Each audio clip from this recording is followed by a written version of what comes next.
بسم اللہ الرحمن الرحیم۔ السلام علیکم بچوں، امید ہے آپ سب لوگ خیریت سے ہوں گے۔ تو آج ہم اردو ادب میں اپنے سلیبس کے مطابق پہلی نظم پڑھیں گے۔ تو بچوں، پہلی نظم کا کیا نام ہے؟ نظم میرا خدا۔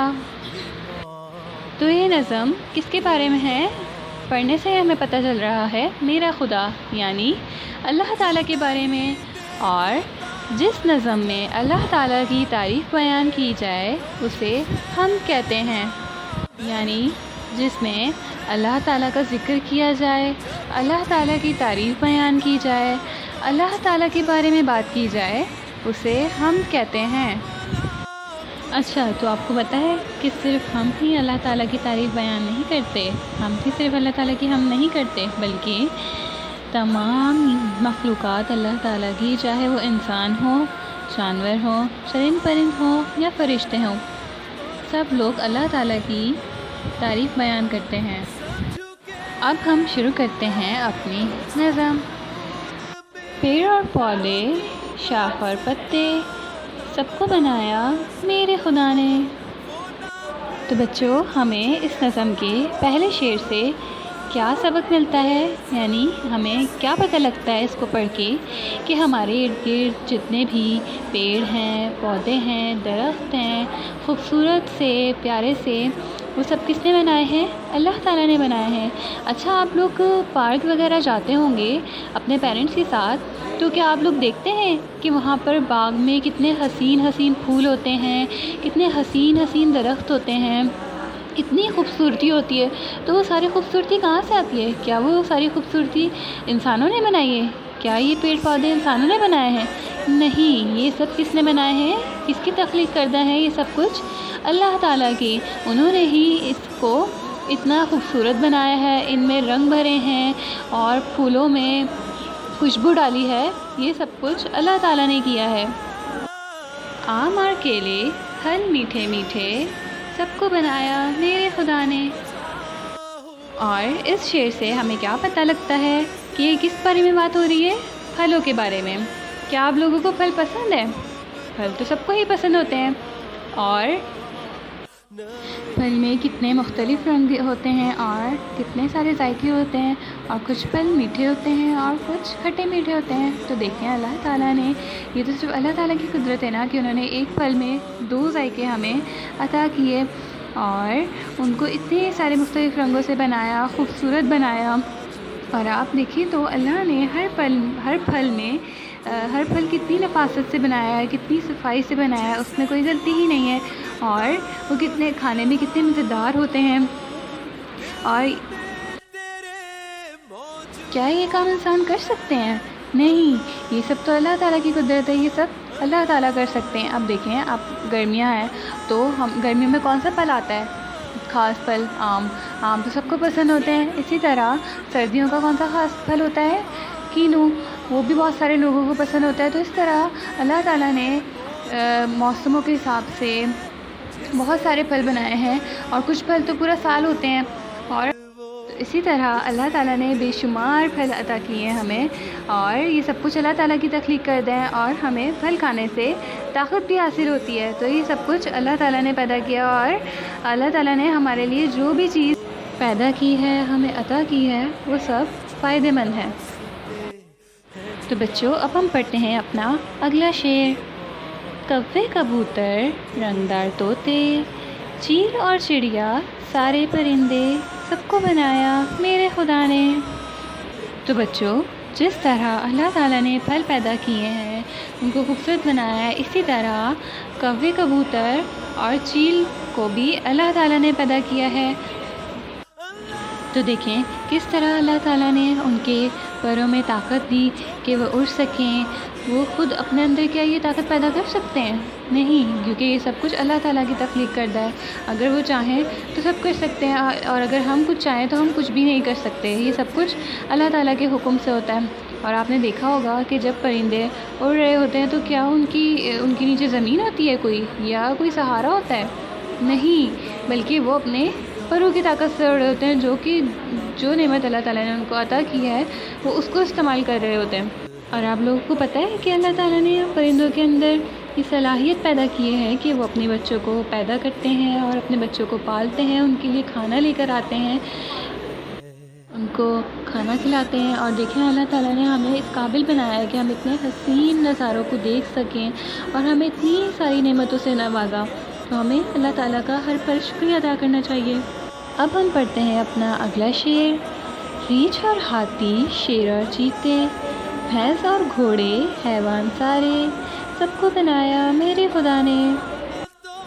تو اس شعر میں کس کے بارے میں بات ہو رہی ہے بچوں؟ آپ لوگوں کو پڑھ کے پتہ چل رہا ہوگا کس کے بارے میں بات ہو رہی ہے؟ جانوروں کے بارے میں۔ آپ لوگوں نے دیکھے ہیں جانور؟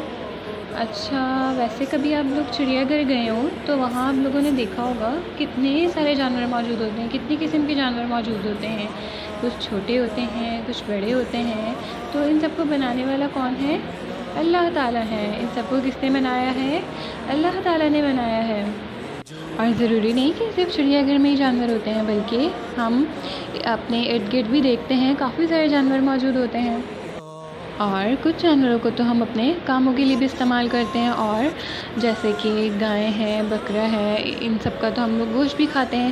تو اللہ تعالیٰ نے دیکھیں ہمیں کتنی ساری نعمتوں سے نوازا ہے، اور اللہ تعالیٰ کی بنائی ہوئی چیزوں سے کتنا فائدہ اٹھا سکتے ہیں اور اپنی ضروریات پوری کر سکتے ہیں۔ اور ہاں، کیا آپ لوگوں کو پتہ ہے کہ کچھ لوگ تو جانوروں کو گھر میں بھی پالتے ہیں، ان کو پالتے ہیں، ان کا خیال رکھتے ہیں، ان کو کھانا کھلاتے ہیں، ان کو پیار کرتے ہیں۔ اب ہم پڑھتے ہیں اپنی نظم کا آخری شعر۔ جھیل اور دریا، چاند اور تارے، صحرا سمندر، میدان ٹیلے، سب کو بنایا میرے خدا نے۔ تو بچوں، ہمیں اپنے آخری شعر سے بھی کیا پتہ چل رہا ہے کہ کس کے بارے میں بات ہو رہی ہے؟ جھیل اور دریا، یعنی کہ جھیل اور دریا میں کیا ہوتا ہے؟ بہت سارا پانی ہوتا ہے، اور یہ سب بھی کہاں سے آتا ہے؟ یہ سب اللہ تعالیٰ کی قدرت ہے۔ ہمیں کس نے اتنا سارا پانی عطا کیا ہے؟ اللہ تعالیٰ نے عطا کیا ہے۔ اور آپ دیکھیں کہ ہمیں پانی کہاں سے ملتا ہے؟ ہمیں اللہ تعالیٰ دیتے ہیں نا پانی۔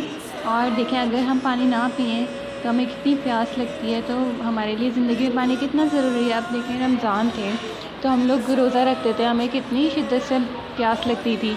تو اس سے ہمیں کیا پتہ چلتا ہے کہ ہمارے لیے پانی کتنا ضروری ہے، اور ہمیں اللہ تعالیٰ نے اتنا سارا پانی عطا کیا ہے، اتنی بڑی نعمت عطا کی ہے۔ اور بچوں، آپ کو پتہ ہے صرف ہم انسانوں کی زندگی میں ہی پانی ضروری نہیں ہے، بلکہ اللہ تعالیٰ کی اور بھی مخلوقیں موجود ہیں، جیسے کہ جانور، ان کو بھی پانی کی ضرورت ہوتی ہے، اور ان کے لیے بھی پانی اتنا ہی ضروری ہے۔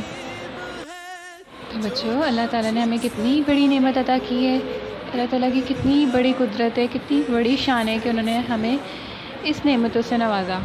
چاند اور تارے، سب کو بنایا میرے خدا نے۔ اب اس شعر میں کس کا ذکر ہو رہا ہے؟ چاند کے بارے میں ذکر ہو رہا ہے، تاروں کے بارے میں ذکر ہو رہا ہے۔ آپ کو پتہ ہے بچوں کہ ہمیں چاند کتنا چھوٹا سا نظر آتا ہے، لیکن وہ اصل میں اتنا چھوٹا نہیں ہے، بلکہ وہ بہت زیادہ بڑا ہے۔ وہ ہمیں چھوٹا کیوں نظر آتا ہے؟ کیونکہ وہ آسمانوں سے اوپر بہت بڑا ہے، اللہ تعالیٰ نے ہمیں اسے بہت دور رکھا ہوا ہے، اس لیے وہ ہمیں یہاں سے بہت چھوٹا سا دکھتا ہے۔ لیکن اس کو بڑا بنانے والا کون ہے؟ کس کی ذات ہے؟ صرف اللہ تعالیٰ کی ذات ہے کہ وہ ہم سے اتنی دور ہونے کے باوجود بھی ہمیں روشنی دیتا ہے، روشنی پھیلاتا ہے۔ اور دیکھیں جس دن چاند نہیں نکلتا اس دن تھوڑا تھوڑا اندھیرا سا ہوتا ہے، اور جس دن چاند ہوتا ہے، چاند نکلتا ہے، اس کی روشنی کتنی زیادہ پھیلی ہوئی ہوتی ہے۔ تو دیکھیں اللہ تعالیٰ کی قدرت ہے کہ اس نے ہم سے چاند کو اتنی دور رکھتے ہوئے بھی ہمیں اس سے روشنی دے رہا ہے۔ اسی طرح اللہ تعالیٰ کی بہت ساری نعمتوں میں سے سورج اور تارے بھی ہیں۔ سورج ہمیں کتنے سارے فائدے پہنچاتا ہے، کتنی روشنی پہنچاتا ہے دن میں، اگر سورج نہ نکلے تو آپ بتائیں کیا روشنی ہوگی؟ نہیں نا۔ تو سورج ہمیں کتنی ساری روشنی دیتا ہے، اور اس کے علاوہ ہمیں اتنے سارے فائدے پہنچاتا ہے۔ تو یہ سب کس کی شان ہے؟ اللہ تعالیٰ کی شان ہے۔ صحرا سمندر، میدان ٹیلے، سب کو بنایا میرے خدا نے۔ بچوں، اس شعر سے ہمیں کیا پتہ چل رہا ہے کہ کس کے بارے میں بات ہو رہی ہے؟ صحرا۔ صحرا کسے کہتے ہیں؟ صحرا جہاں پانی کا ایک قطرہ بھی نہیں ہوتا، بالکل بنجر سی زمین ہوتی ہے، خالی سی زمین ہوتی ہے، اور یہ سب اللہ تعالیٰ کی قدرت ہے۔ اور اس کے علاوہ آگے سمندر میں کیا ہوتا ہے؟ اتنا سارا پانی ہوتا ہے اور اس پانی کی حدود بنی ہوئی ہے. آپ لوگ کبھی جاتے ہوں گے سمندر کے کنارے تو آپ لوگ دیکھتے ہوں گے کہ پانی ایک حدود تک آتا ہے، اس سے آگے نہیں آتا. تو یہ سب کس کی قدرت ہے؟ اللہ تعالیٰ کی قدرت ہے. اور اللہ تعالیٰ نے اتنا بڑا سمندر بنایا ہے، دنیا میں اتنا سارا اس میں پانی پیدا کیا ہے. اور اس میں میدان کا بھی ذکر ہو رہا ہے. تو میدان ایک کھلی سی جو بڑی سی جگہ ہوتی ہے، بڑی سی زمین ہوتی ہے، اسے کہتے ہیں. اور ٹیلے کیا ہوتے ہیں؟ جیسے کہ مٹی کے بنے ہوئے پہاڑ ہوتے ہیں، چھوٹے چھوٹے سے پہاڑ بنے ہوئے ہوتے ہیں، اس کو ٹیلے کہتے ہیں. تو بچوں، اس پوری نظم میں دیکھا جائے تو ہمیں کیا پتہ چل رہا ہے کہ یہ پورا نظام بنانے والا، پوری قدرت بنانے والا، اتنی ساری چیزوں کا مالک کون ہے؟ صرف اور صرف اللہ تعالیٰ ہے. تو اتنی ساری نعمتوں کے بدلے کیا ہم اللہ تعالیٰ کا شکریہ ادا نہیں کر سکتے؟ کر سکتے ہیں، بالکل کر سکتے ہیں. اور ہمیں ہر پل اللہ تعالیٰ کا شکریہ ادا کرنا چاہیے. تو بچوں، مجھے امید ہے کہ آپ سب کو یہ نظم بہت اچھے سے سمجھ آئی ہوگی. شکریہ بچوں، اللہ حافظ. تو جھک گئی یہ معاملہ کچھ اور